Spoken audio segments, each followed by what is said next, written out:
My coworker accused me of stealing from the office charity fund in front of everyone. He forgot to check one thing. My coworker Dennis stood triumphantly in our morning meeting, announcing he'd caught me stealing from the office charity fund while our boss watched with crossed arms. I have proof she's been taking money every Friday afternoon, he declared, pulling up security footage on his laptop. The footage showed me at the charity box every Friday, reaching inside, clearly taking something out. What Dennis didn't know was that I was the one who'd been anonymously filling that box for 2 years. For context, Dennis had been gunning for my promotion for months. He'd tried everything, taking credit for my projects, scheduling meetings during my presentations, even telling clients I was unreliable. When none of that worked, he apparently decided framing me for theft was his next move. This is serious, our boss Frank said, looking disappointed. Can you explain this? Yes, I said calmly. I can. Dennis smirked, thinking he'd won. He'd spent weeks documenting my Friday visits to the charity box, building his case. He'd even emailed HR preemptively, wanting credit for catching a thief. What Dennis never bothered to investigate was why the charity box only had money on Fridays. I put $500 in that box every Friday, I explained. Then I take out the $100 bill I place on top and replace it with 520s so it looks fuller and encourages others to donate. Dennis laughed. Convenient story. Check the serial numbers, I suggested. Frank looked confused. What serial numbers? I pulled out my phone, showing 2 years of photos. Every $100 bill I put in that box, photographed with its serial number and date. A habit I'd started after my previous job where someone stole my donations. Compare these to the hundreds Dennis says I stole. Dennis's face went pale. That proves nothing. Actually, Frank said slowly, it proves you've been stalking an employee and making false accusations. But Dennis wasn't done being stupid. She could have photographed random bills. Then where did the charity money come from? I asked. The box collects about 600 weekly. 500 from me, maybe another 100 from everyone else.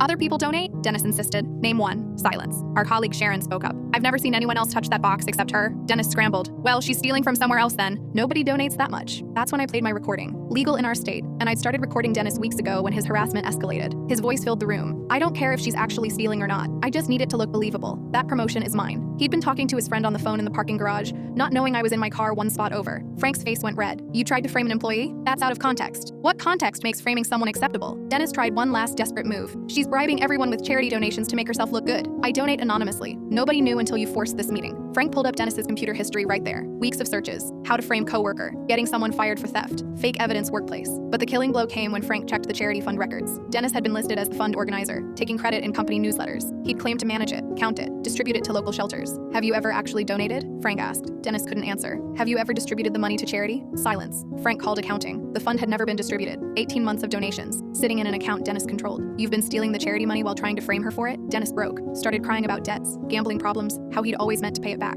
how I didn't need the promotion because I obviously had money to throw around. Security escorted him out within the hour. Criminal charges were filed. Turns out he'd stolen over $40,000 while I donated nearly $50,000 in the same period. The promotion? Mine, obviously. Dennis's desk, given to Sharon, who now drops $1 in the charity box daily just to make me smile. Dennis tried to sue for wrongful termination. His own lawyer dropped him when they saw the evidence. His frame job was so poorly executed that the judge asked if he'd represented himself. He sent me a LinkedIn message last month. You destroyed my life over a stupid promotion. I replied, you destroyed your life by being too stupid to realize honest people don't need to steal credit or money.